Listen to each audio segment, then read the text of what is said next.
আসসালামু আলাইকুম গাইস। আপনারা ভিডিওর ক্যাপশন দেখে বুঝতে পারছেন যে মিজান ভাইয়ের সব শেষ। মিজান ভাইয়ের যত কষ্ট, যত দুঃখ ছিল সব শেষ হয়ে গেছে। আল্লাহ মানুষের কখন তার জীবন ঘুরিয়ে দেয় কেউ বুঝতে পারে না। দেখেন মিজান ভাইয়ের যে আগে যে দোকান ছিল ওরকম বেশি কিনা ছিল না, এখন আজ আল্লাহ তাআলা কত বরকত দিয়ে দিছে, কত বেশি কিনা হচ্ছে।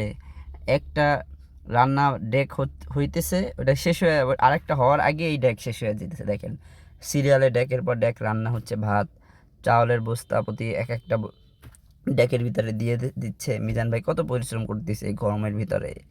তো এই জন্য ভাই আল্লাহ তাআলা মানুষের জীবন যে কোনো সময় ঘুরিয়ে দিতে পারে। আল্লাহ তাআলা কোরআন শরীফের ভিতরে জানিয়ে দিছেন যে সূরা নাহলে 97 নম্বর আয়াতে যে যারা সৎকর্ম করবে আল্লাহ তাআলা নিশ্চয়ই তাদেরকে পবিত্র জীবন দান করবে, নারী হোক আর পুরুষ হোক।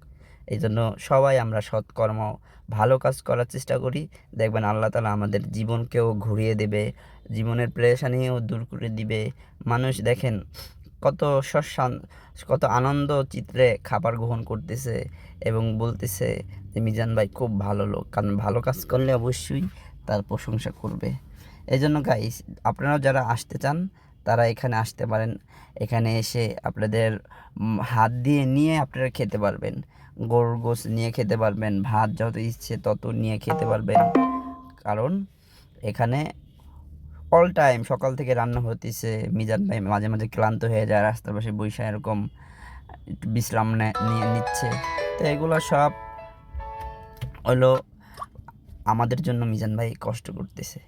তবে যারা ভালো কাজ করবে অবশ্যই আল্লাহ তাআলা তাদের জীবনের পরিবর্তন ঘটাবে এবং বরকত দিবে। মিজান ভাইয়ের যে আগে কষ্ট ছিল সব শেষ হয়ে গেছে, এখন মিজান ভাইয়ের সুখের দিন। আমরা দোয়া করি মিজান ভাই খুব ভালো থাকুক, সুখে থাকুক এবং আমরাও তার থেকে শিক্ষা গ্রহণ করি। মিজান ভাইয়ের কারণে কত গরিব মানুষ খাবার খেতেছে, আমরা এরকম করার